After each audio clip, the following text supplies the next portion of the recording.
पुन्हा पुन्हा लॉन्च करणार, गेल्याही वेळेला तेच, त्याच्याही गेल्या वेळेला तेच.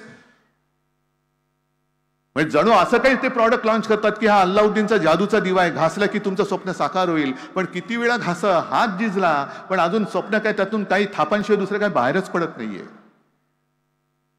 माय भाजपाकडे मोदींना पर्याय आहे. आणि आम्ही जे सगळे एकत्र येतो एका विचाराने येतो आहोत, ते मोदींविरुद्ध येत नाही आहोत, ते हुकुमशाही विरुद्ध येतो आहोत. हुकुमशाही, आम्हाला या देशाला हुकुमशाह नको आहे. आणि हुकुमशाहीला एकच पर्याय होऊ शकतो आणि होतो तो म्हणजे लोकशाही. आम्हाला लोकशाही या देशातली टिकवायची आहे. हाच आमचा पर्याय आहे. आमच्या डोळ्यासमोर मोदी किंवा भाजप नाही, तर त्यांची ती हुकुमशाही वृत्ती आहे. आणि त्या वृत्तीला पर्याय देण्यासाठी आम्ही भले थोडे विचाराने वेगळे वेगळे असलो तरी देशभक्त म्हणून आम्ही एकत्र आलेलो आहोत. आज आम्ही सगळे देशभक्त आहोत, सगळे आहेत. मी तर सगळ्या राज्याला आवाहन करतोय, कारण देश खूप मोठा आहे. ठेवा तूर्त या निवडणुकीपुरतं तुमचं जात पात धर्म सगळं बाजूला ठेवा आणि देशभक्त म्हणून एकत्र या आणि पहिल्या देशाला वाचवा. कारण देश टिकला तर आपण टिकू आणि आपण टिकलो तर मग धर्म कसा टिकवायचा तो आपण कधी बघू शकतो. आता देशाला वाचवणं हाच आपला धर्म आहे.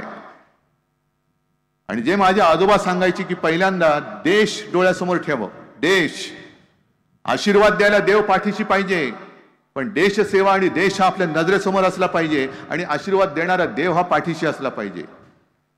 आज हे लोक देव समोर ठेवत आहेत आणि देश कुठे टाकलाय हे त्यांना सुद्धा कळत नाहीये. नुसतं राम नामाचा जप करताय, आणा ना राम राज्य आणा. मग तुम्ही मणिपूरमध्ये जाऊ शकला नाहीत, पण लक्षद्वीप मध्ये जाऊन पाणबुड तिकडे डुबून आलात, पाण्याखाली जाऊन आलात. द्वारकेत तिकडे पाण्याखाली जाऊन आलात, समुद्राच्या तळाला जाऊ शकता, पण मणिपूरमध्ये जाऊ शकत नाहीत. राम राज्य आणि प्रभू रामचंद्राला देव का मानतो? कारण त्यांनी जसा कारभार केला होता.